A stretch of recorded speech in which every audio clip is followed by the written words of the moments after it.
네, 인사드리고 시작하겠습니다. 네, 안녕하십니까 여러분. 자, 합계업학원에서 상황 판단을 담당하고 있는 박어령 선생이고요. 2022년도부터 시작해서 일단 연도별 기출을 역순으로 쭉 진행을 해나가는 그런 과정 오늘부터 시작을 하도록 하겠습니다. 자, 상황 판단 기출 문제. 최근 기출이 2022년도였고요.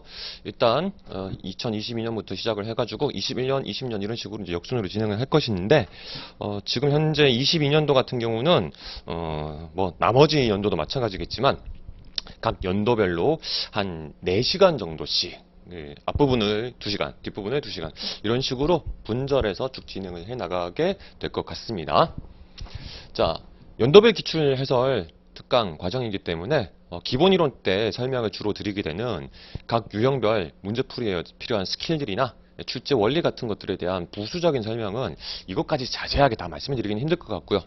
일단 기본적으로 순차적으로 우리 책형, 나책형 혹은 막 가책형 이 각각의 기본적인 그 책형 기준으로 1번부터 40번까지 이제 순차적으로 쭉 풀어나가는 그런 방식으로 진행을 하도록 하겠습니다.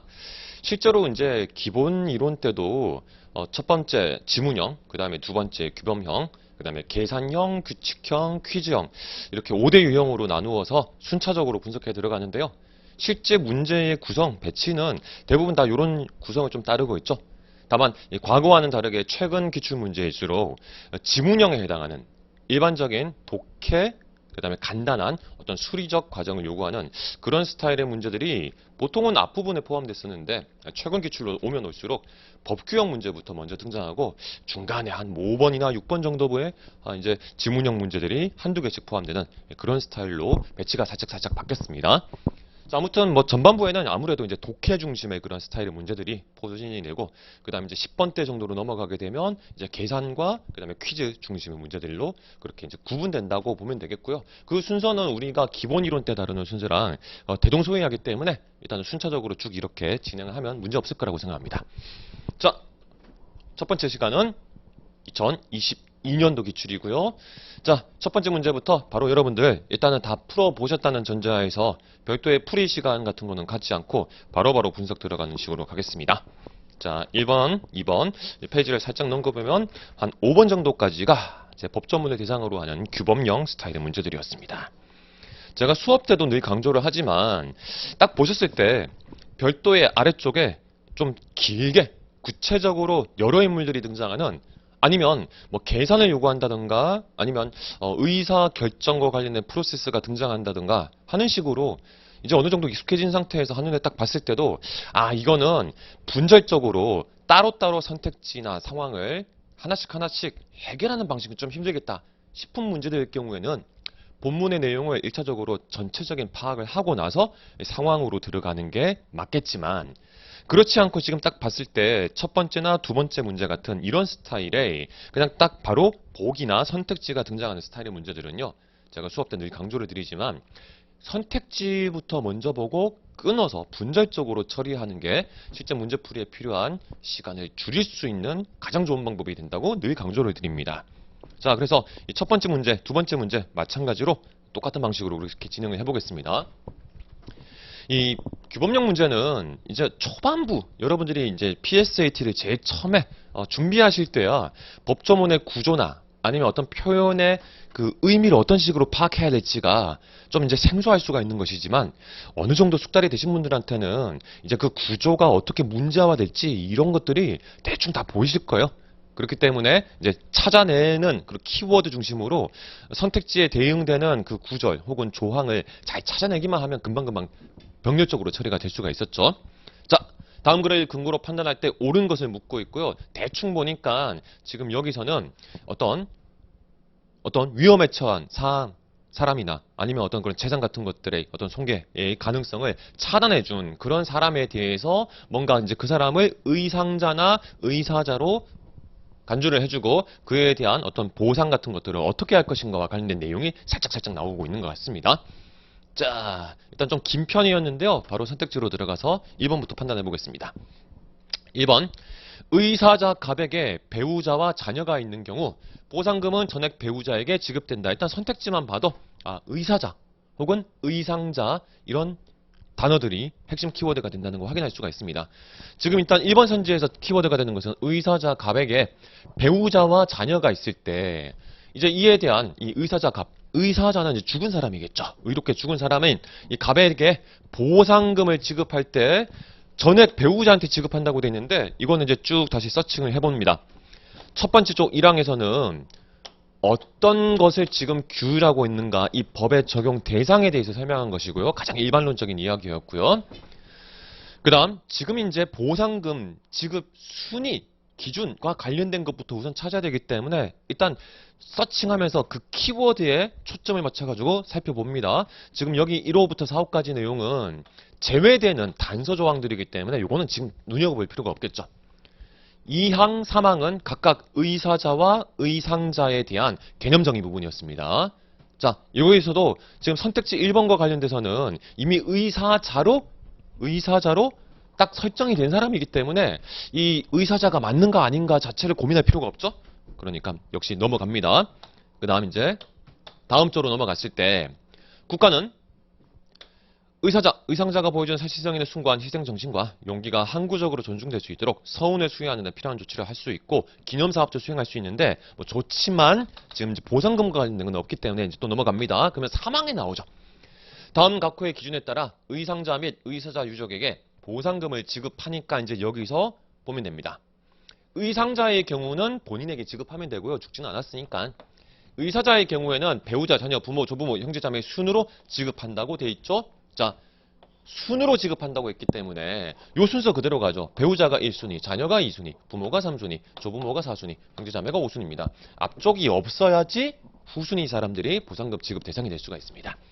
따라서 배우자와 자녀는 예를 들어서 무슨 상속관계 같은 경우에는 이제 같이 받을 수가 있지만 지금 이 법령에서는 배우자만 받는 구조가 되죠. 따라서 전액 배우자에게 지급된다. 바로 1번 고르고 뭐 더 볼 필요도 없습니다. 실전에서라고 한다면 넘어가시면 되는 것이었습니다. 자, 그래서 나머지 선택지 다 다루지 않을게요. 어차피 규범형 문제나 아니면 지문형 문제 같은 경우 독해 중심의 문제 같은 경우는요. 아주 좀 고민이 되는 그런 선택지만 추가적으로 뭐 다뤄보거나 한두 개 정도만 더 추가적으로 다뤄보는 것으로 하고 다 다루지는 않겠습니다. 자, 일단은 정답은 도출이 되었고 이제 3번 정도만 더 살펴보겠습니다. 3번을 보면 소방관 병이 화재 현장에 출동하여 화재를 진압하던 중 부상을 입은 경우 병은 의상자로 인정될 수가 있다고 되어 있는데 자, 이와 같은 의상자가 될 수 있는가 없는가 아무래도 의상자 혹은 의사자의 개념 정의 부분 보셔야 되겠죠. 여기를 보시면 의상자는 직무 외의 행위로서 구조 행위를 하다가 신체상의 부상을 입어야 됩니다. 직무 외의 행위여야 됩니다. 근데 3번에 등장하는 소방관 병은 화재 현장에 출동해 화재를 진압하던 중이었으니까 이거야말로 소방관 자신의 본인의 직무였죠. 그러니까 직무 외의 행위를 한 게 아니기 때문에 네, 해당될 수가 없습니다. 이런 식으로 이제 나머지 것들도 크게 어렵지 않게 해결이 될 거라고 봅니다. 자, 계속해서 이제 두 번째 문제로 마찬가지 방식으로 가보겠습니다. 대충 싹 봤더니 어떤 증명서들에 대한 교부 청구, 그 다음 관련된 어떤 요건들이 쭉 나와 있는 그런 법 규정이 등장하고 있고요. 자, 이제 바로 선택지로 들어가서 보겠습니다. 자, 선택지 일단 1번 뭐 첫 번째 거 같은 경우는 어쩔 수 없긴 한데 이것도 일단 결과적으로 두 가지 2번과 4번 요 두 가지만 한번 비교를 해볼게요. 자, 2번을 보면 본인의 입양관계 증명서 교부를 청구한 C는 수수료와 우송료를 일괄 납부해야 한다. 1번 선지를 풀면서 이제 대충 처음부터 쭉 한번 서칭을 해보셨겠죠. 키워드 중심으로 찾으시면서 그 상태에서 본인의 입양관계 증명서 교부를 청구했을 때 수수료와 우송료에 대한 납부 규정은 대충 어느 쯤인가가 머릿속에 기억이 남아 있을 거예요. 그래서 이걸 바탕으로 해서 다시 돌아가시게 되면 자, 이 정도에 있었죠. 지금 요게 조가 전체적으로 하나의 조기 때문에 그냥 사망입니다. 사망. 제1항 및 제2항에 따라 증명서의 교부를 청구하는 사람은인데 한 가지 이제 그 확인해야 될 것이 2번 선지에서 지금 묻고 있는 거는 입양관계 증명서 교부를 청구한 경우인데 지금 이 사망에서는 제1항, 2항에 따라 증명서의 교부. 여기서 이 증명서가 사실 포괄적인 것이었죠. 포괄적인 것이었습니다. 1번 선지 보시면서 이 증명서 안에는 입양관계 증명서 같은 것들이 다 포함되어 있다는 것을 이미 확인을 하셨을 거예요. 그 상태에서 이건 이제 포함되어 있으니까 그대로 받아와서 이러한 입양관계 증명서를 포함하는 증명서의 교부를 청구할 경우 수수료를 납부해야 하며 증명서의 송부를 신청하는 경우 교부는 그냥 받기만 하는 거지만 송부는 이제 운송까지 해줘야 되는 거죠. 요청하는 거죠. 그런 경우에는 우송료를 따로 납부해야 된답니다. 그러니까 별개예요. 별개의 과정인 겁니다. 근데 이번에서는 이 두 가지를 일괄 납부해야 된다고 했으니까 틀렸죠. 개별 납부입니다. 개별 납부. 자, 이런 식으로 이제 선택지 3번까지 크게 어렵지 않게 걸려질 것이고요. 4번을 보겠습니다. 이의 자녀 F는 이의 혼인관계 증명서의 기록 사항에 대해 전자적 방법에 의한 열람을 청구할 수 있다. 자, 일단은 대상이 되는 것. 혼인관계 증명서의 기록 사항이고 이에 대한 방법, 열람 방법이 문서를 보는 게 아니라 전자적 방법, 인터넷 같은 것을 통해서 본다는 거겠죠? 전자적 방법에 의한 열람을 청구할 수 있다라고 되어 있습니다. 자, 쭉 보셨으면 이제 전자적 방법이라는 것은 여기 사항에 나온다는 것이 또 금방 판단이 됐을 겁니다. 사항을 보면 본인 또는 배우자, 부모, 자녀는 가족관계 등록부의 기록사항 전부 또는 일부에 대하여 전자적 방법에 의한 열람을 청구할 수 있다. 자, 4번에서 묻고 있는 혼인관계 증명서의 기록사항에 대해서 전자적 방법에 의한 열람을 청구할 수 있다고 했는데, 자, 요 관련된 가족관계 등록부의 기록사항 전부, 그러면 다시 가족관계 등록부의 기록사항에 관하여 발급할 수 있는 증명서 안에 뭐가 포함되어 있었습니까? 4번에서 묻고 있는 혼인관계 증명서도 역시 포함이 되어 있었죠. 그러니까 이제 가능한 겁니다. 대상이 확인이 되었고, 그리고 다시 돌아와서 보면 본인 또는 배우자, 부모, 자녀, 그러면 지금 현재는 자녀죠. 4번에서는 자녀가 청구의 주체이기 때문에 전부나 일부에 대한 전자적 방법의 열람 청구 가능합니다. 문제 없죠? 문제 없습니다. 혹시 모르니까. 다만 친양자 입양 관계 증명서의 기록 사항에 대해서는 성년이 된 이후에만 청구할 수 있다. 뭐 나이는 4번 선지에서도 나와 있지 않은데요. 이거는 지금 대상이 다르기 때문에 굳이 고민할 필요가 없는 단서 조항이었습니다. 그래서 4번 오케이. 큰 문제 없이 바로 정답인 게 도출이 되겠습니다. 자, 그 다음 3번 문제 마찬가지로 얘는 상황이 나와 있긴 한데 상황이 간단한 편입니다. 두 줄밖에 안 됩니다. 아주 간단명료한 사실관계가 나와 있기 때문에 상황 한번 슬쩍 보시고 이것도 선택지부터 봐도 대충 되겠죠?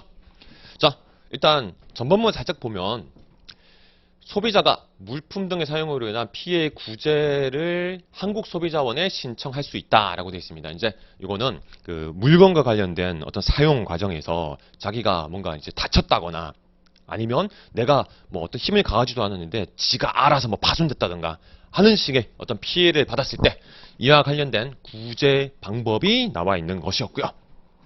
대충 보니까 이제 날짜 같은 것들도 쭉 나와 있었습니다.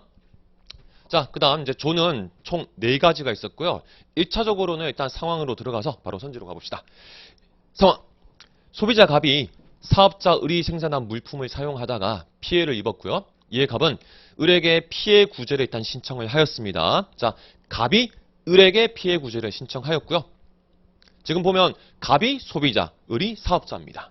갑, 을 피해 구제 신청을 했는데 지금 갑이 소비자고요. 그 다음에 을이 사업자인 관계가 설정이 되어 있습니다. 요거는 처음에 상황만 봐서는 바로 판단이 안 되지만 요걸 그걸 다 따져야 되나 싶지만 이제 처음부터 보실 때 이 규정에서는 소비자가 사업자한테 구제 신청을 하는 것 아니면 그냥 다이렉트로 아까 등장했었던 한국소비자원에 신청하는 것 뭐 이와 같은 것들이 약간 구분되기 때문에요. 이건 살짝 좀 정리해 줄 필요가 있습니다. 자, 아무튼 이런 관계 속에서 1번 을이 신청을 받은 날부터 30일이 지나도록 갑과 합의에 이르지 못한 경우 을은 한국소비자원에 그 처리를 의뢰할 수 있다. 자, 일단은 을이 갑으로부터의 피해구제 신청을 받은 날부터 30일이 지나도록 이라는 설정 하에서 갑과 합의에 이르지 못한 경우입니다. 요거에 해당하는 케이스가 어느 부분에 나와 있는지를 봅시다. 자, 첫 번째 소비자는 기본적으로 피해 구제를 한국소비자원에 신청할 수 있고요. 그 다음 2. 국가, 지방자치단체 또는 소비자단체가 소비자로부터 피해구제 신청을 받은 때에는 한국소비자원에 그 처리를 의뢰할 수가 있습니다. 그러니까 요거 보니까 어떻습니까? 한국소비자원에 직접 신청하는 경우도 있고 아니면 다른 우회 경로를 통해서 의뢰가 들어가는 경우도 있고 그 다음에 3항 사업자는 소비자로부터 피해구제 신청을 받은 때에는 자 이제 여기에 해당하겠죠. 지금 상황을 보니까 1차적으로는 사업자가 소비자한테 일단 기본적으로 피해구제 신청을 직접 받은 상태입니다. 그러면 요 경우에 해당하고 그런 때에는 다음 각호의 어느 하나에 해당하는 경우에 하나여 한국소비자원에 그 처리를 의뢰할 수가 있습니다. 이제 추가 요건이 등장한 겁니다. 자 여기까지는 이제 확인이 됐는데 1호 소비자로부터 피해구제 신청을 받은 날부터 30일 경과하여도 합의에 이르지 못하는 경우 딱 이거였죠. 이 녀석 30일이 지나도록 갑과 합의에 이르지 못한 경우입니다. 그러면 지금 1호에 해당하는 요건 충족이 됐기 때문에 결과 한국소비자원에 그 처리를 의뢰하는 것 가능합니다. 뭐야? 1번이 바로 정답이죠. 네, 이렇게 법 문제에서는 병렬적으로 빨리빨리 처리를 해야지 추가적인 낭비 안 하고 바로바로 넘어갈 수 있습니다. 자, 정답 나왔습니다. 정답이 나왔는데 뭐 2번까지만 한번 추가적으로 또 살펴보도록 합시다. 자, 2번. 갑과 을이 한국소비자원에 피해구제 처리를 의뢰하기로 여기서는 합의를 했습니다. 합의를 한 경우 을은 30일 이내에 소비자 분쟁조정위원회에 분쟁조정을 신청해야 한답니다. 자, 얘 같은 경우는 이제 어디로 가는가 다시 돌아가서 봅시다. 자, 이 경우 아까 1호에서 이제 1번 선택지가 해결됐는데요. 이유를 봤더니 여기서는 이제 30일 이내라는 어떤 기간은 없지만 어쨌거나 양자가 한국소비자원에 피해구제 처리를 의뢰하기로 합의를 했어요. 합의를 했습니다. 그러면 한국소비자원에 그 처리를 의뢰할 수 있다. 여기로 가야 되죠. 여기로 가야 됩니다. 한국소비자원에 가야 되는데 지금 갑자기 어디로 갔습니까? 소비자분쟁조정위원회에서 분쟁조정을 신청해야 된답니다. 아니죠. 요 녀석은 어디 등장하냐면요. 소비자분쟁조정위원회라는 건 조금 후반부에 등장했습니다. 후반부 어디에? 후반부의 세모조를 보시면 소비자 원장이 제00조 첫 번째 조의 규정에 따라 피해구제 신청을 받은 날부터 30일 이내에 제 네모조 두 번째 조입니다. 제2항의 규정에 따른 권고할 수 있는데 요 합의가 이루어지지 아니하는 때는 이건 다른 절차를 거친 거예요. 다른 절차. 이 경우에 지체 없이 소비자분쟁조정위원회에 분쟁조정을 신청하는 것이고요. 이때도 신청 주체가 누구로 설정되어 있습니까? 한국소비자원장이 주체죠. 이 당사자들이 하는 게 아니라 한국소비자원장이 신청을 하는 주체가 되는 거였습니다. 그러니까 2번 전반적으로 다 틀렸죠. 네, 복잡한 과정 다 따질 필요도 없이요. 여기에 해당하는 거는 공공조의 사망의 이후에 따라 바로 한국소비자원에 그냥 그 의뢰를 하면 되는 것이었고요. 후반부 심표 다음에 나와 있는 요 내용은 별개의 루트를 거쳐서 한국소비자원장한테까지 이제 왔을 때 여기에서 이제 당사자들한테 합의를 이제 권고를 했는데도 불구하고 합의가 안 됐을 때 그때 그 다음 단계로 넘어가는 그런 별개의 절차였습니다. 이런 식으로 이제 2번까지만 정리를 해보고 나머지 선택지도 마찬가지 방식으로 딱딱딱 찾아낼 수가 있을 거라서 이건 넘어가겠습니다.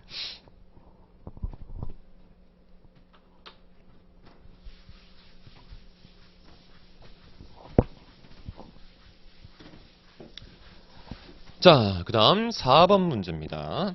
4번 문제 역시 마찬가지 방식으로 가면 될 것 같은데 요 녀석 같은 경우는 지금 보니까 상황에 자 인원 수가 나와 있죠. 인원 구성이 나와 있습니다. 이럴 경우에는 아무래도 어떤 위원회, 조직의 구성도와 관련된 그런 진술들은 하나의 어떤 하나만 봐가지고 판단이 안 될 가능성이 높기 때문에요. 이런 선택지가 이제 이런 상황 설정이 되어 있을 경우에는 그래도 조금 전체적인 구도를 잡고 가시는 게 좋을 것 같습니다. 그래서 전반부만이라도 일단 좀 정리를 하고 가겠습니다. 자, 첫 번째 조. 박물관에는 임원으로서 관장 1명, 상임이사 1명, 비상임이사 5명 이내니까 5명까지라는 소리일 거고 감사 1명을 둡니다. 감사는 비상임으로 설정이 되고요. 관장은 정관으로 정하는 바에 따라 내무부 장관이 임면하고 상임이사와 비상임이사 및 감사의 임면은 정관으로 정하는 바에 따릅니다. 자, 그 다음 뭐 별게 없었고요. 두 번째죠. 관장의 임기 3년, 1년 단위 연임 가능. 이사와 감사의 임기는 2년으로 하되 또 1년 단위로 연임 가능하고요. 임원의 사임 등으로 인하여, 자, 여기서 임원이라는 것이 이런 명칭 잘 보셔야 되죠. 임원이라는 것이 첫 번째 주에 따랐을 때 관장까지 다 포함하는 거였습니다. 관장까지 다 포함을 해서 그 중에 누구든 사임 등으로 인하여 선임되는 임원의 임기는, 새로 선임되는 임원의 임기는 새로 시작합니다. 그러니까 관장의 임기가 3년인데 2년 하다가 갑자기 뭐 병이 생겨가지고 이제 사임을 했을 때 새로 부임하는 관장은 그럼 1년만 채우면 끝인가? 아니다. 3년 기본적으로 새롭게 시작한다는 거였습니다. 자, 그 다음에 사항은 별 내용이 없었을 것이고요. 5항, 관장이 부득이한 사유로 직무를 수행할 수 없을 때는 상임이사가 그 직무를 대행하고 상임이사도 직무를 수행할 수 없을 때는 정관으로 정하는 임원이 그 직무를 대행하는데, 자, 요 정도 단계까지 가면 정관의 내용이 구체적으로 등장하지 않는 한 누가 될지는 알 수가 없죠. 하지만 이 앞단계까지는 상임이사가 직무 대행자가 된다는 것까지는 금방 확정 지을 수가 있습니다. 그 다음 이제 세 번째 조와 네 번째 조는 일단 조금 보류를 하고 지금 당장 해결 가능한 게 있는가 한번 살펴봅시다. 1번, A가 누구죠? 관장입니다. 관장은 3년인데 기본. 2년간 재직하다가 취직한 경우 새로 임명된 관장의 임기는 1년이면 누가 관장하려고 하겠어요? 아니죠? 3년 새로 시작하죠? 1번 틀렸고. 2번, 이사회에 A, B, C, D가 출석한 경우 그 중 2명이 반대하면 안건은 부결된답니다. 자, 요거 녀석은 이제 후반부 내용을 좀 봐야 되겠는데, 일단 이거 딱 보니까 의사 결정 과정에 대한 진술이었습니다. 세 번째 조에 나와있죠. 자, 중요한 사항을 심의 의결하기 위하여 이사회를 두는데요. 이사회는 의장을 포함한 이사로 구성하고 관장이 의장이 되고, 뭐 기본적인 겁니다. 이사회는 재적이사 과반수의 출석으로 개의하고, 여기서도 이제 재적이사라는 용어. 바로 전항에서 이사는 의장까지 포함을 한다고 했습니다. 의장까지 포함을 하니까 인원수가 정확하게 도출이 돼야 되죠. 그와 같은 이사의 재적이사 과반수의 출석으로 개의하고 재적이사 과반수의 찬성으로 의결합니다. 자, 얘 같은 경우는 출석이사가 아니라 처음부터 계속 재적이사가 기준이 됩니다. 재적이사 과반수의 찬성으로 의결합니다. 자, 그 다음에 감사는요. 감사는 직무와 관련하여 필요한 경우 이사회에 출석하여 발언할 수 있는 거고요.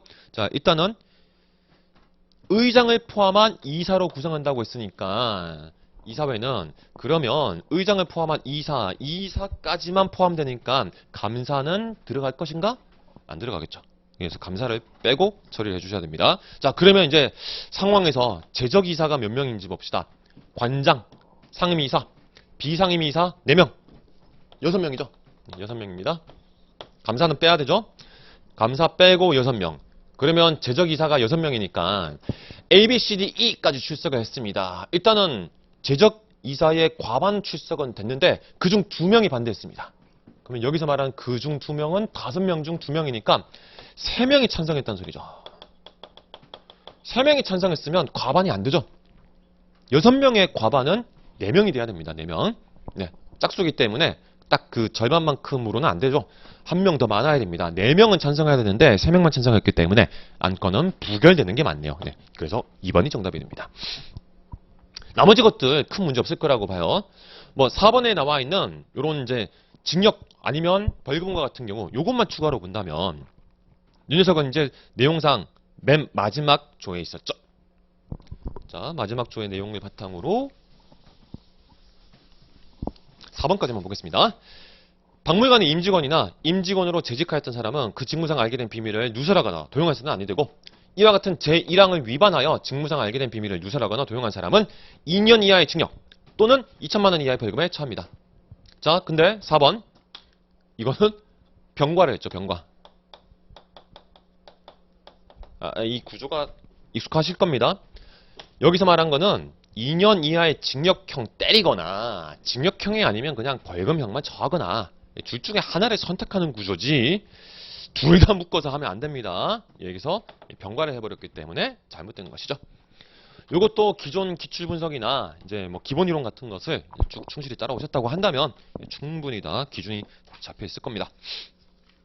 자, 그 다음 5번 문제로 넘어갑시다.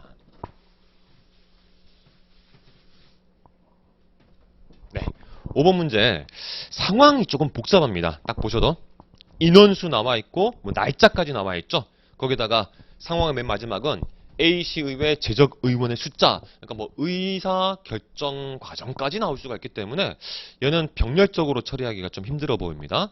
그래서 이런 감각 딱 발휘하셔가지고요. 실전에서라고 한다면 여러분들은 바로 이제 본문의 처음부터 좀 순차적으로 읽어 나가시는 게 좋았을 거예요.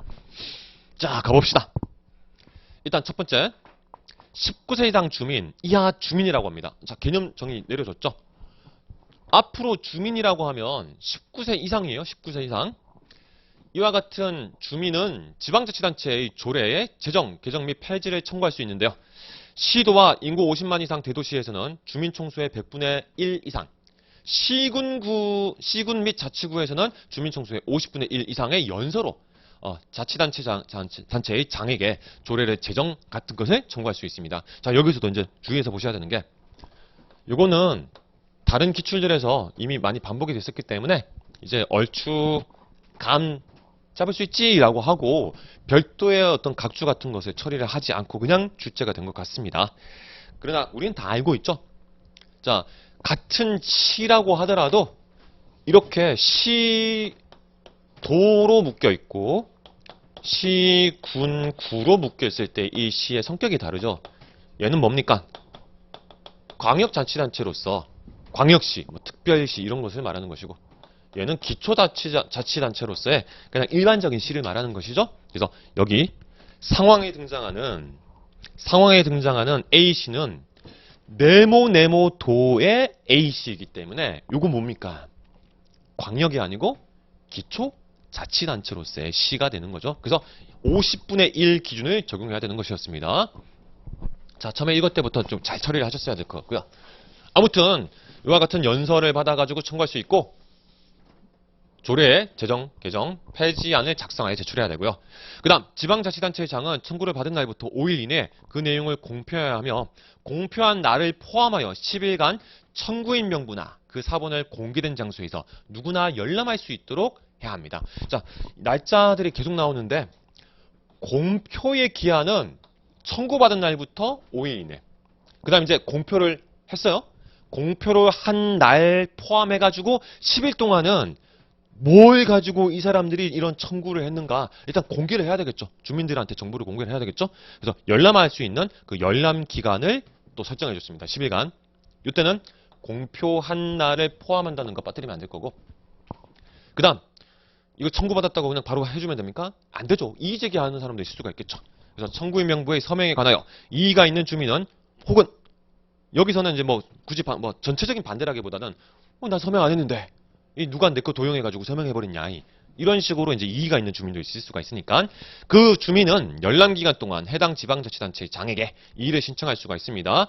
자, 이의 신청 기간은 열람 기간이랑 같이 갑니다. 그 다음 장은 이의 신청을 받으면 열람 기간이 끝난 날의 다음 날부터, 이거 기산점 잡는 게 이제 중요하겠죠. 다음 날부터 14일 이내에 그에 대해 심사 결정하고 그 결과를 당사자에게 알려야 된다. 이런 구조를 취하고 있습니다. 이거는 머릿속에서 한 번에 다 정리하기는 힘드니까 아래쪽에 이제 물어볼 때 그때 다시 돌아오면 되겠습니다. 자, 그 다음 두 번째 문단. 장은 이의 신청이 없는 경우 또는 이의 신청에 대해 그 결정이 끝난 경우 청구를 수리하고, 자, 뭐 개정, 제정, 폐지안에 대한 청구를 수리하고 요건을 갖추지 못했다면 청구를 각하하고요. 장은 청구를 수리한 날을 포함하여 60일 이내에 주민 청구 조례안을 지방의회에 이제 넘겨야 됩니다. 그리고 그 결과를 대표자에게 알려줘야 되고요. 이제 넘어갔죠? 지방의회에 넘어갔으면 제적의원 3분의 1 이상의 출석 개의하고, 의결사항은 제적의원 과반수 출석과 출석의원 과반수 찬성으로 의결합니다. 자, 요건 또 별도의 과정이 필요하겠습니다. 자, 이제 상황을 봅시다. 네모도 A시의 인구는 30만 명이라고 되어 있지만 실제로 이 규정에서 말하는 주민이라는 것은 여기서도 계속해서 특히 요 녀석 두 번째 문장에 나와 있었던 이 100분의 1, 그 다음에 50분의 1이라는 요 비율을 적용하는 대상인 주민 총수는요, 누구를 기준으로 해야 됩니까? 깐난하게까지 다 들어가는 거 아니죠? 19세 이상만 포함하는 겁니다. 그래서 19세 이상 주민은 총 20만 명이기 때문에 실제 얘를 대상으로 해서 A씨니까 얘는 기초자치단체죠. 따라서 50분의 1의 연서가 필요합니다. 됐죠? 일단 이거부터 처리를 해볼까요? 1번. A시에서 주민이 조례 개정을 청구하기 위해서는 최소 6,000명 이상의 연서가 필요하다고 되어 있지만, 자, 20만 명에 대해서 50분의 1 하면 얼마입니까? 4,000명이죠, 4,000명. 요건 금방 계산될 거라고 봅니다. 4,000명의 연서가 있으면 됩니다. 네. 이 녀석을 100분의 1을 적용해도 일단은 잘못된 수치긴 한데, 정확하게 보자면 50분의 1을 기준으로 적용하는 게 맞았죠? 자, 그 다음, 이제 2번부터는 좀 날짜를 잘 보셔야 되는데, 다행히 2번에서 바로 이제 정답이 도출이 됩니다. A씨 주민이 갑의 조례 개정 청구 명부의 서명에 대해서 서명에 대한 이의 신청 기간은 뭐랑 똑같다? 열람기간이죠, 열람기간. 그래서 열람기간을 이제 설정해줘야 되는데, 이 열람기간은 공표한 날을 포함해가지고 10일이었습니다. 요건 기억나니까 그냥 안 넘어가고 그냥 바로 갑시다. 공표한 날 포함.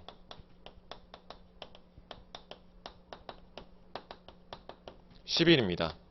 자, 그러면 1월 5일에 공표를 했으니까요. 1월 5일 포함해서 10일이면 9를 더해주면 되죠. 9를 더해주면 됩니다. 그래서 9를 더해주면 1월 14일까지입니다. 딱 맞죠? 딱 맞네요. 그래서 2번이 바로 정답이고 아주 상쾌하게 그냥 다음 문제로 넘어가면 됩니다. 그러나 하나를 더 해볼게요. 날짜 관련된 거기 때문에 4번 선지를 봐보겠습니다. 4번 선지. 이게 이제 날짜가 딱 구체적으로 나올 때는 좀 주의를 해야 되죠. 네, 4번을 보시면 갑의 조례 개정 청구가 2022년 2월 1일 수요일이 되었다 하면 B는 같은 해 4월 2일까지 땡땡 조례 개정안을 A시 의회에 부의해야 된답니다. 자, 이 B라는 것은 시장이에요. 그래서 시장이 조례 개정안을 부의해야 되는 기준은 요건 후반부에 있었습니다. 여기 있죠. 여기 두 번째 문단. 자, 지방자치단체의 장은 청구를 수리한 날을 포함하여 60일 이내에 부의를 해야 됩니다. 의회 부의를 해야 됩니다. 자, 그러면 수리한 날이 언제라고 설정되어 있는가? 수리한 날이 2월 1일로 설정되어 있습니다. 그럼 여기서부터 얘 포함해서 60일이죠. 자, 그러면 4월 2일까지가 맞는가? 22년은 이런 것도 설명을 안 해줬는데 이것까지 이제 더 설명 안 하려는 건지 모르겠지만 일단은 다 상식으로 알고 있을 거라고 가정을 했나 봅니다. 자, 22년은 평년이기 때문에 2월달은 28일까지 있죠. 그리고 2월 1일이 포함하기 때문에 2월은 28일, 그 다음에 3월은 31일까지 있으니까 31일. 그러면 이제 하루 남습니다. 4월달은 4월 1일. 요거밖에는 안 들어가죠. 60일이라는 기간 안에는. 따라서 4월 1일 오후, 그러니까 자정까지 부의를 해야 됩니다. 자정까지는 부의하진 않겠지만 아무튼 정확하게는 4월 1일 자정까지 A시 의회에 부의를 해야 되는 것이죠. 4월 2일까지라고 됐으니까 틀렸습니다. 하루 차이로 이렇게 어긋났습니다. 자, 나머지 3번과 5번 간단하게 처리될 수 있을 것 같습니다. 넘어가겠습니다. 자, 그 다음 6번 문제입니다. 자, 6번 문제는 딱 봐도 이 녀석은 그냥 일반적인 지문형 문항이죠.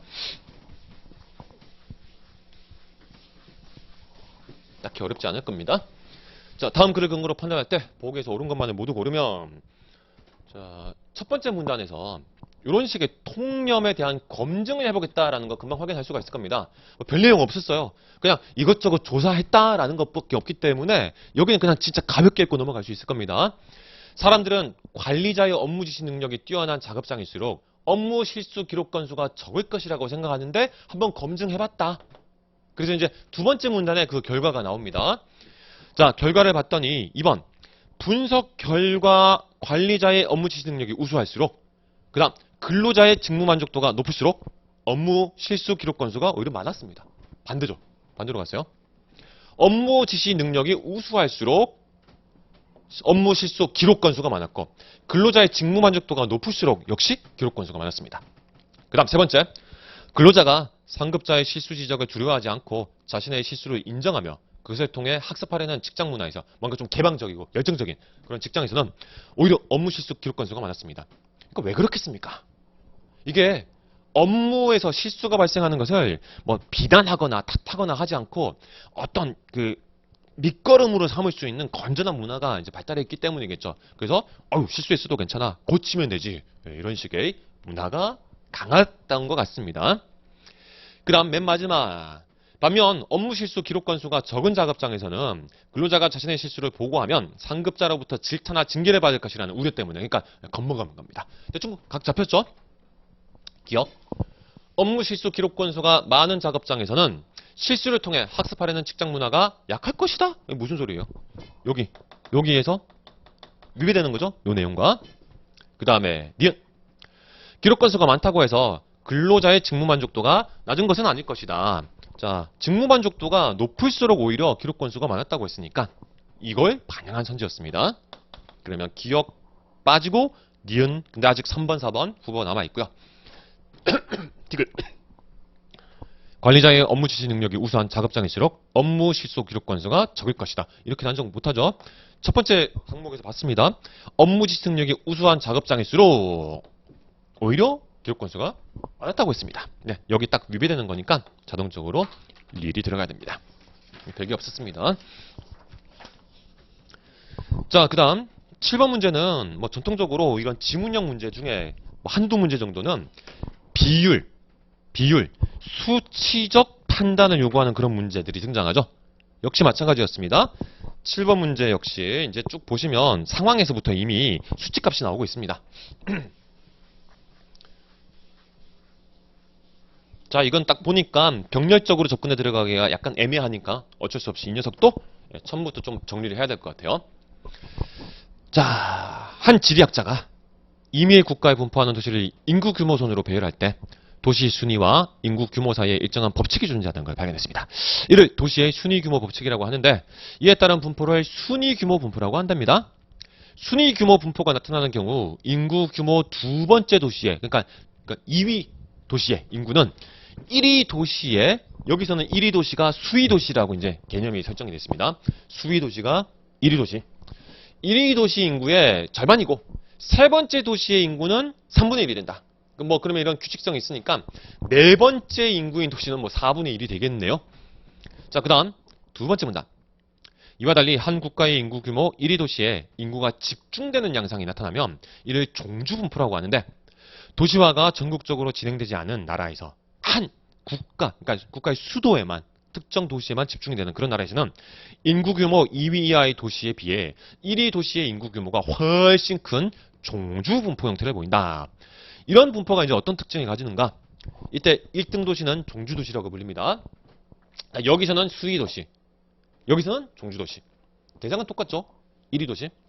그 다음에 종주분포의 정도를 측정하는 척도로 종주도시 지수가 사용되는데 이 지수는 그냥 이런 공식 그대로 적용해주면 됩니다. 이 공식은 이따가 상황에서 볼게요. 자, 그 다음 이제 상황에 들어가면 죄송합니다. 상황이 빠졌네. 자, 상황과 선택지가 다 빠졌는데요. 상황 A국 3위 도시의 인구가 200만 명입니다. 그 다음 B국 같은 경우 종주분포로 보이는 B국입니다. B국은 종주분포로 보이니까 두 번째 문단에 적용하면 되고 인구 규모 두 번째 도시의 인구가 200만 명 2위가 200만입니다. 그리고 여기서 말했었던 요 공식에 따른 1위 나누기 2위 A 수치가 3.3입니다. 3.3. 그래서 종주 도시 지수가 3.3으로 나왔더라. 요걸 바탕으로 해서 이제 선택지를 보면 되겠습니다. 1번 A국의 수위 도시와 인구 규모 두 번째 도시 간 인구 차이. 그러면 이건 이제 다 계산을 해내야 되죠. 자, 첫 번째 문단을 적용했을 때 3분의 1이 200만이에요. 뭐에 대한? 수위 도시. 1위 도시의 3분의 1이 200만이니까 1위 도시는 600만이 되는 거죠.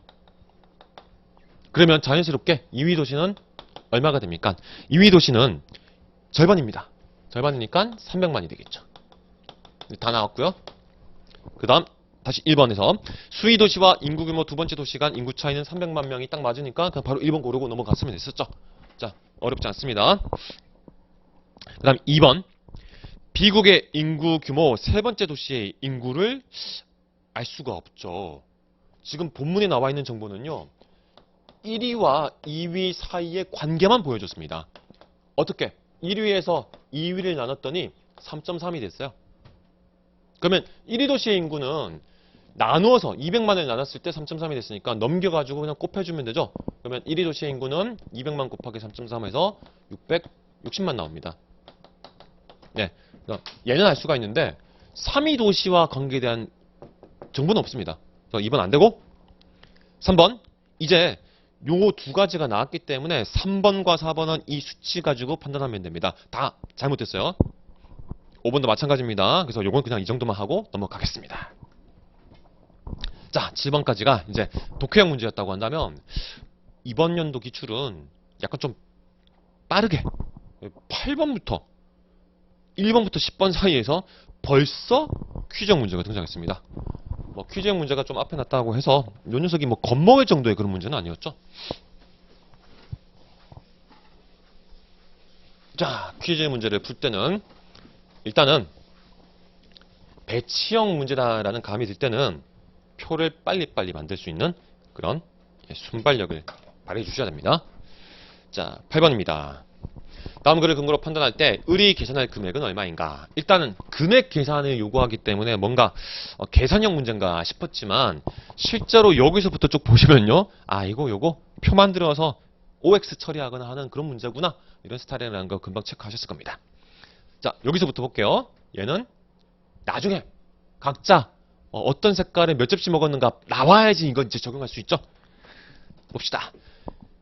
자, 갑부터 전까지 4명은 각각 3가지 색의 접시만 먹었습니다. 종류는 4가지인데 3가지씩만 먹었고 각자 먹지 않은 접시의 색이 서로 달랐답니다. 그럼 이제 어떤 구도가 될지 대충 그려지시죠? 예를 들어서 이제 이렇게 표시를 했을 때, 표를 만들었을 때 X가 서로 어긋나게 이런 식으로 배치가 돼야 된다는 겁니다. 요거는 이제 배치형 문제 많이 풀어보신 분들한테는 익숙한 정보일 거고요.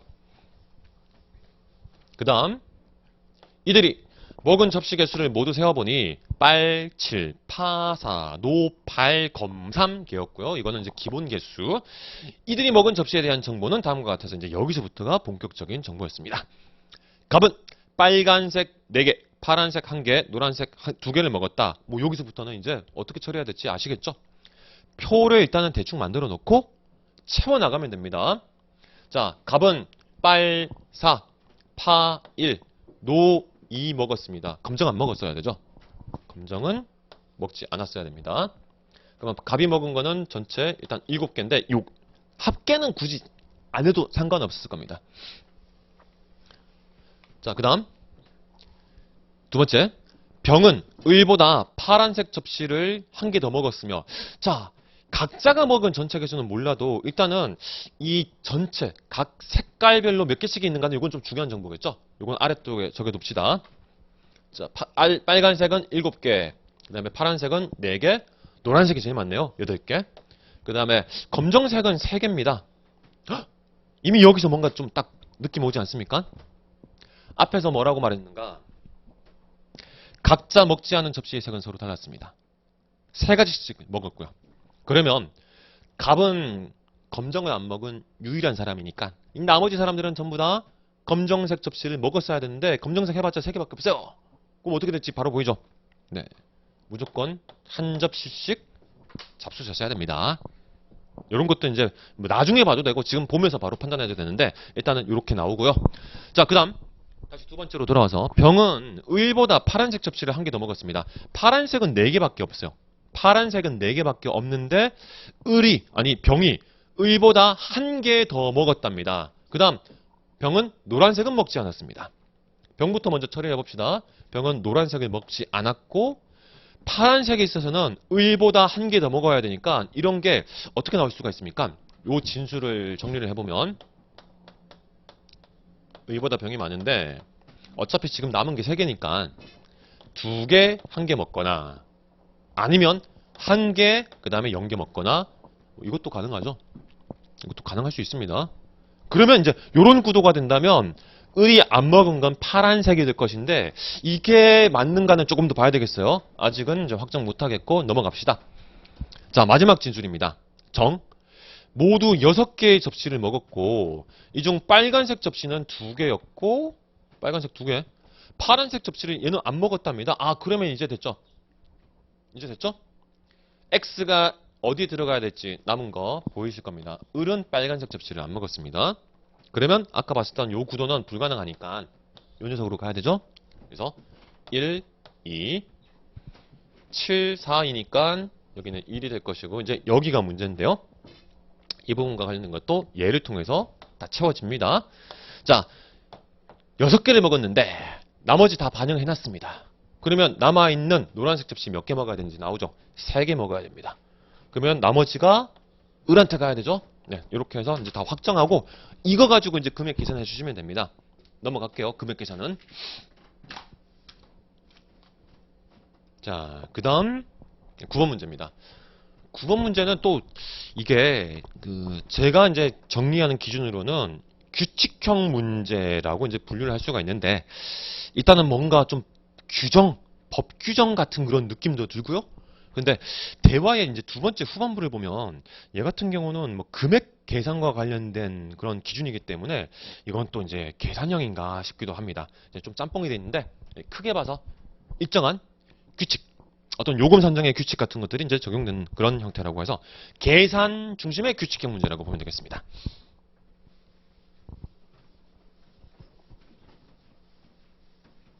자, 9번 문제. 자, 이 녀석 약간 난도가 여러분들한테 이제 높게 느껴지지 않았을까 싶습니다. 좀 주의해야 될 부분이 디귿이나 이제 리을을 볼 때 발생했을 것 같은데요. 일단은 이건 어쩔 수 없이 좀 전체적인 구도를 잡고 가야 되겠죠. 자, 수면 무호흡증으로 고생하고 있는데요. 양압기를 사용하면 많이 개선된다고 들어서 이제 건강보험급여 적용을 받으면 대여료가 많이 저렴해진다는데 설명 좀 듣고 싶습니다.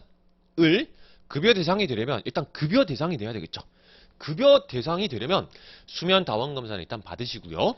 검사 결과 무호흡, 저호흡 지수가 15 이상이면 되는데 만약에 이 무호흡, 저호흡 지수가 15 이상, 15 미만이면 요 수치를 못 넘기면 그러면 안 되는가? 그렇진 않다. 불면증, 주간졸음 등 이런 어떤 장애 중에 하나가 있으면 그러면 해당이 됩니다. 자, 그 다음 두 번째 대화는 대여료 산정의 방식이죠. 일단 첫 번째 이 대화를 통해서 해결할 수 있는 것부터 찾아봅시다. 자, 상황. 갑은 수면다원 검사를 받았고요. 무호흡, 저호흡 지수가 16이었습니다. 16이면 이 첫 번째 대화 부분에서 이 지수가 15 이상이면 그냥 바로 된다고 했으니까 바로 급여 대상이 되는 거죠. 자, 그런데 기억. 갑은 불면증, 주간졸음, 인지기능 저하, 기분장애 증상이 없었더라도 양압기 처방을 받았을 것이다. 당연하죠. 애초에 이 지수 자체가 기본 기준인 15 이상이 나왔으니까 뭐 이런 증상과 상관없이 바로 대상이 됩니다. 네, 이거는 지금 확인했고요. 나머지는 전부 다 금액, 날짜 뭐 이런 것들이니까 이거는 다시 두 번째 대화 파트를 보겠습니다. 그러면 이제 부담하는 대여료는 어떻게 산정하는가? 일단 수면다원 검사 결과 급여 대상에 해당하면 양압기 처방을 받으실 수가 있고 양압기는 자동형과 수동형이 있는데 둘 중 하나를 선택해야 됩니다. 중간에 바꿀 수는 없으십니다. 그 다음 자동형은 기준금액이 하루에 일당 3,000원, 수동형은 하루에 2,000원이고요. 대여 기간 중에는 사용했는가 안 했는가 상관없이 그냥 무조건 대여료를 납부를 해야 됩니다. 그 다음에 처방일부터 최대 90일간은 수능기간으로 설정이 됩니다. 수능기간이 뭔가? 수능기간에는 기준금액 중 50%만 고객님이 부담하시면 되고 싸다는 거구나. 나머지는 건강보험공단에서 저희 회사로 지급을 해요. 그 다음에 이제 90일 기간 내에 연이은 30일 중 하루 4시간 이상 사용한 일수가 21일이 되면 좀 많이 사용했다 싶으면 수능기간이 종료됩니다. 그러니까 수능기간을 90일로 줬지만 실제로 90일이 기계적으로 적용되는 건 아니죠. 이 부분을 잘 보셨어야 됩니다. 자, 90일 기간을 주기는 주는데 그 기간 내에 연이은 30일 중에 하루 4시간 이상 사용한 일수가 21일이 되면 자, 이게 무슨 말인지를 잘 보셨어야 됩니다. 처음에 그냥 딱 봤을 때는 뭔가 긴가민가 해도 보기와 연동해서는 정확하게 판단이 돼야 됩니다. 특히 디귿 볼 때는요. 자, 이 자체를 일단 해결해 봅시다. 이게 하루 4시간 이상 사용한 일수가 연달아서 21일이어야 된다는 소리가 맞나요? 아니죠. 연이은 30일 중에 중간에 띄엄 안 그런 날이 포함되어 있다고 하더라도 연이은 30일 중에 앞에 뭐 12일, 뒤에 9일, 중간은 이렇게 안 썼다. 이렇게 해도 연이은 30일 딱 이게 딱 채워졌으면 그러면 수능 기간이 종료되는 겁니다. 그날로 종료되는 겁니다. 그날로. 그러면 그 다음 날부터는 이제 정식 사용 기간이 시작되어 기준 금액의 20%만 고객님이 부담하시면 됩니다. 헉! 오히려 더 싸졌어. 더 싸졌네요. 네. 그러니까 이게 초반에는 그래도 고객이 좀 어떻게 될지 모르니까 고객한테 약간 부담을 더 주고 그리고 나서는 확실하게 이제 보험에서 팍팍팍 밀어주는 그런 구조가 되는 건데 뭐 그거는 이제 차치하고요. 이제 니은부터 보겠습니다. 자, 갑은 21년 4월 1일 양압기 처방을 받고 그날 양압기를 바로 대여받았습니다. 그럼 이제 그날부터 대유료가 산정이 되는 것이죠. 그런데 니은에 따라서 21년 4월 한 달 동안 부담한 양압기 대여료가 3만 원이랍니다.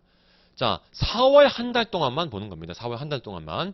이 4월 한 달 동안을 다 채워도 4월 내에 수능 기간이 끝나고 바로 정식 사용 기간이 시작될 수가 있습니까? 안 되죠. 왜? 90일 기간 중에 연이은 30일 중에 하루 4시간 이상 사용한 일수가 21일이어야 됩니다. 연이은 30일. 그러면 4월 1일부터 시작을 했는데 연이은 30일, 4월 1일부터 포함해가지고 연이은 30일이면 4월 30일까지죠. 그러니까 4월 30일까지 해서 그 중에 20하루를 4시간 이상 사용한 날짜로 채워졌다면 그러면 4월달은 온전하게 수능 기간이 되고 5월 1일부터 여기서 말한 정식 사용기간이 되는 거기 때문에 이제 금액은 어떻게 4월은 온전하게 몇 프로로 갑니까? 50%로 가는 거죠. 50%로 가야 됩니다. 20%가 아니고 50%로 갑니다. 그러면 30일 동안 50% 금액만 부담해서 3만 원이라는 대여료가 나올 수 있으면 이거는 얼마짜리 해야 됩니까? 하루에 2,000원짜리 해야 되죠. 그래야 50% 1,000원이 되어서 곱하기 30 해가지고 3만 원이 나온 거죠. 그래서 수동형 양압기 대여 받은 거 맞습니다. 자, 그 다음 디귿. 니은까지 이제 처리가 되고 나면 사실 정답의 어떤 방향성이 좀 잡히게 되기 때문에 디귿이 정확하게 안 나와도 리을을 먼저 보고 정답을 고를 수도 있습니다. 소거해가지고. 자, 하지만 이제 디귿부터 봅시다. 갑의 수능 기간이 2021년 5월 21일에 종료되었답니다. 그럼 이거 어떻게 계산해야 되는지 아시겠죠?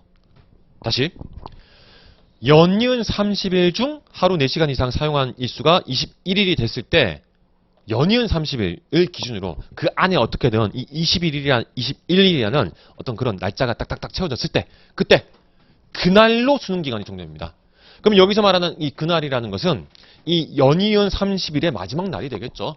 연이은 30일에 1일차 30일차 해가 꼬이 요 날짜가 종료일이 되는 겁니다. 근데 그 날이 언제라고 했습니까? 지금 이제 디귿에서는요. 5월 21일이 된 겁니다. 그러면 이 조건에서 갑은 해당 월에 양압기를 최소한 48시간 이상 사용했을 것이다. 이것도 어떻게 계산하는가? 자, 여기서 말하는 해당 월은 5월을 말하는 거죠. 5월에 양압기를 최소한 48시간 이상 사용했을 것이다 라고 되어 있습니다. 양압기 사용시간 아까 이 수능 기간이 종료되는 어떤 그런 기준은 하루에 최소 4시간 이상은 사용해야 된다 이런 거였기 때문에 걔랑 연동이 되겠죠. 자, 그러면 이제 어떻게 판단해야 될 것인가? 해당 월이라고 되어 있지만 실제로는 5월 21일에 종료가 되기 때문에요. 1호부터 역으로 이 날짜 포함해서 30일 기간을 설정하면 이 시작 지점이 언제가 되는가를 이제 따져줄 수가 있을 겁니다. 자, 전달은 4월달인데 4월달은 30일까지 있으니까요. 30일까지 해서 그러면 20일 나갔어요. 그 다음에 이제 9일 남았죠. 9일 남았으니까 30일까지 포함해가지고 역순으로 가면 언제가 시작점이 되는가? 4월 22일이죠. 그래서 4월 22일부터 5월 21일까지 30일간 설정된 건데 자, 다시 5월 달에 양압기를 최소한 48시간 이상 사용했을 것이다. 최소. 그러면 이거 어떻게 구해야 됩니까? 5월 달에 대해서 물었지만 사실 이 30일은 4월도 걸쳐 있습니다. 그때 5월 달에 사용한 시간이 최소가 되려면 어떻게 가야 돼요? 제가 뭐 다른 수업 때도 기본 이론 같은 수업 때도 말씀드리지만 이렇게 구획이 전체 구획이 A, B 두 가지로 이제 구분되어 있을 때 B에 대한 최소를 물으려면 얘를 직접 도출이 힘들면 이렇게 가면 되죠. A가 최대가 됐다가 B가 최소가 되는 거다. 이런 식으로 도출할 수가 있을 겁니다. 그러면 이것도 마찬가지로 자 4월 달에 요 날짜 양압기를 최소한 4시간 이상 사용한 날짜가 4월 달에 최대한 다 들어가고 최대한 많이 들어가고 이제 나머지만 5월 달로 그렇게 처리된다고 그렇게 가정해야 되겠죠. 자 그러면 며칠까지 들어갈 수가 있습니까? 이제 남아있는 기간이 며칠이에요? 여기 아까 계산했잖아요. 9일이었죠? 그러니까 지금 현재 9일이 4월 달에 시작한 날부터 4월 내내 9일간은 4시간 이상 사용했으면 남아있는 날짜는 12일입니다. 이제 5월 달에 딱 12일을 최소 4시간씩 사용한 날이 되면 어쨌거나 최소니까 곱하기 4시간씩만 사용했다고 치면 되죠. 그러면 48시간이 나오죠. 이렇게 해서 디귿 선택지가 도출이 됩니다. 자, 다시 한번. 최소를 물었을 때 직접적으로 그 대상 자체에 대한 최소를 판단하기가 힘들면 이 녀석과 연동되어 있는 특히 어떤 특정한 범위를 양분해가지고 구성하고 있는 다른 쪽의 최대나 혹은 최대를 묻는다면 다른 쪽의 최소를 구하는 방식으로도 접근할 수 있다는 것 이런 식의 감각이 디귿에는 바로 발동이 되어줬어야 됐을 겁니다. 자, 그 다음 리을입니다. 갑이 자동형 양압기를 대여받았고 21년 6월에 부담한 대여료가 36,000원이라면 갑이 처방일부터 3개월간 부담한 총 대여료는 12만 6천원일 것이다. 자, 요거는 이제 어떤 식으로 접근하면 좋겠습니까? 4월 1일부터 시작을 해가지고 4월달, 5월달 이제 대여료 냈겠죠. 그 다음에 이제 6월달에 추가해가지고 부담한 대여료가 3만 6천원이고 총 대여료 이렇게 해서 만들어진 총 대여료가 12만 6천원이니까 6월달 분을 빼면 나머지 5월 분이 나오죠. 그게 얼마라는 겁니까? 9만원이라는 거죠. 4월분은 9만원 나갔다는 겁니다. 자, 이게 과연 나올 수가 있는가를 이제 따지면 되는 겁니다. 뭐, 안 봐도, 사실상 문제 풀 때는 디귿이 적절한 거 판단하셨으면 그냥 4번 고르고 넘어가면 되겠지만, 자, 다시. 디귿에 대한 판단이 힘들었을 때는 이제 리얼로 와가지고 이거부터 먼저 봐도 되겠죠. 그랬을 때 얘를 어떻게 처리할 것인가. 이 말은 4월달부터 5월까지 전체 대여료는 9만원이었다는 겁니다. 자, 그러면 자동형 양압기를 대여받았다고 이미 설정이 되어 있어요. 자, 이 상태에서 이게 지금 중간에 수능 기간이 끝났나 안 끝났나가 지금 미확정입니다. 하지만 어차피 상관없습니다. 4월 30일까지 있죠. 5월 31일까지 있죠. 그래서 실제로 두 달의 날수는 61일입니다. 자동용을 썼어요. 자동용을 썼기 때문에 자동용이 할인 50% 할인 받으면 1,500원이고요. 그 다음에 20%만 부담하면 되니까 사실상 80% 할인이죠. 80% 할인을 받으면 3,000원에 대해서 80%면 600원만 내면 됩니다. 자, 이런 식으로 하루가 1,500원이 되거나 아니면 이제 이 정식 사용 기간이 되면 600원으로 바뀌거나 이런 식인데요. 61일을 씁니다. 만약에 60일 딱 걸린다고 한다면 어떻습니까? 60 곱하기 1,500 하면 딱 9만원 맞아 떨어지죠. 그런데 그게 안 돼요. 하루가 더 있습니다. 하루가 더 있어요. 그러니까 전체를 다 수능 기간이라고 처리를 하면 9만 1,500원이 돼서 안 맞고 여기 나올 수가 없고 그 다음에 59일은 수능 기간, 나머지 1일이 정식 사용 기간이라고 친다면 어떻게 됩니까? 이것도 뭐 계산하는 게 크게 어렵지는 않을 겁니다. 그러면 1,500원 빼가지고 88,500원에 600원 더한 거니까 이것도 안 나오죠. 이 숫자가 더 줄어들고 이 숫자가 더 높아질수록 금액은 더 다운되니까 9만원은 나올 수가 없습니다. 끝. 이렇게 해서 안 나온다. 이 금액이 나올 수가 없다라고 판단하고 넘어가셨으면 되겠습니다. 확실하게 정답은 4번이 되고요. 자, 10번까지는 처리하고 넘어갈게요.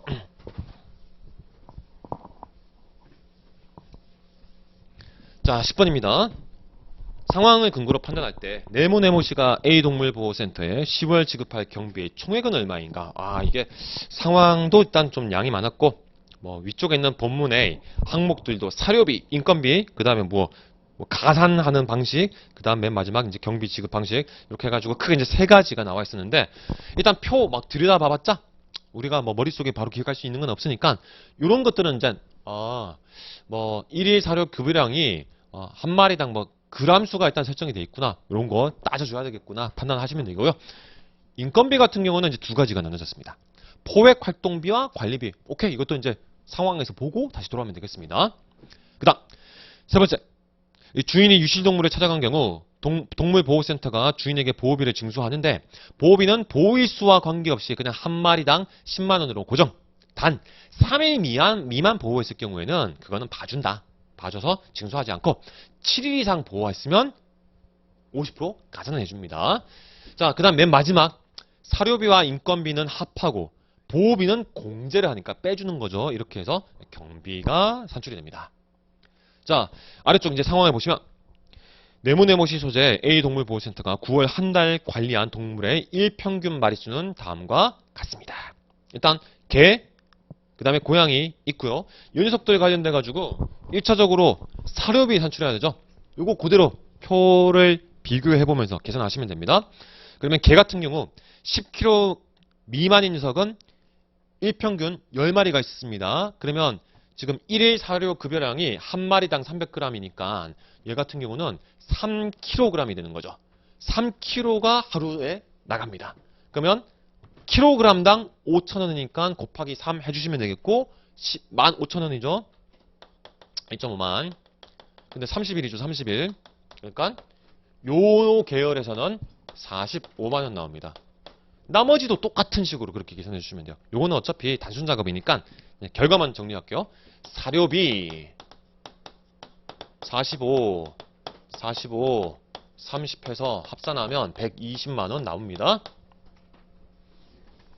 자, 그 다음 인건비 부분. A동물보호센터는 9월 한 달간 한 명을 8일 동안 포획활동에 투입했습니다. 자, 그러면 이제 포획활동비가 나와야 되죠. 1일 1인당 노임액 11만 5천 원입니다. 그러면 포획활동비, 인건비는 두 가지로 나눠져서 포획활동비는 11만 5천 원 곱하기 8일이니까 그냥 그대로 곱하기 8 해주시면 되죠. 그래서 11만 5천 곱하기 8 하면 8, 5, 40 대충 계산하니까 얼마 정도 나옵니까? 92만 원 나옵니다. 그냥 결과만 적을게요. 계산하면 됩니다. 자, 그 다음 관리비. 관리비는 다시 본문을 봅시다. 1일 한 마리당 안전관리사 노임액의 100분의 20을 처리합니다. 1일 한 마리당. 자, 그러면 지금 몇 마리가 있는가 봅시다. 몇 마리? 지금 9월 한 달간 관리한 동물의 일평균 마리수는 다음과 같다. 일평균 마리수가 다음과 같으니까 전체 20마리가 있었던 거죠. 20마리입니다. 그러면 20마리. 그 다음 1평균이니까 아니 1일량이니까 30일. 그리고 여기서 말했었던 안전관리사 노임액의 100분의 20이니까요. 요 녀석이 안전관리사 노임액이었죠. 이 녀석의 100분의 20, 5분의 1을 곱해주면 됩니다. 그러면 23,000원 나옵니다. 23,000원. 그래서 23,000원을 곱해주시면 여기서 제일 좀 금액이 크게 나오네요. 이것도 결과만 적어둘게요. 1,380만 원입니다. 자, 이제 마지막 공제 대상인 보호비. 동물보호센터에서 9월 한 달간 주인에게 반환된 유실동물의 마리수는 다음과 같다. 자, 여기서는 이제 결과만 정리할게요. 지금 보면 보호일수가 3일까지인 녀석들, 얘네 녀석들은 보호비가 따로 나가는 거 없죠. 이 녀석은 50% 가산되니까 곱하기 1.5를 해주면 됩니다. 얘들만 그냥 정상적인 금액으로 처리를 해주면 됩니다. 이렇게 해가지고 보호비가 얼마 나옵니까? 여기에서 발생하는 것, 그 다음에 여기에서 발생하는 것, 이렇게 이제 처리를 해주시면 됩니다. 그랬을 때, 아니지. 다시 앞으로 돌아와서. 자, 3일 미만이니까 요거 기준점을 다시 정리해야 되죠. 3일 미만이면 여기입니다. 여기. 2일까지. 그러면, 네. 그냥 일반적으로 적용되는 것은 4마리입니다. 그 다음에 가산이 되는 것은 2마리. 이렇게 해가지고 이제 계산하는 요 보호비는 얼마가 나옵니까? 70만 원 나옵니다. 70만 원은 마이너스. 얘들은 플러스. 얘도 플러스. 이렇게 해서 계산을 하시면 3번이 정답으로 도출됩니다. 좀 번거로운 작업이긴 합니다만은 이건 뭐 하라는 대로 쭉 순차적으로 따라가면 되는 거였어요. 자, 10번 문제까지 하는 것으로 1교시는 정리하겠습니다. 11번 문제부터는 2교시 때 계속 이어나가도록 하겠습니다.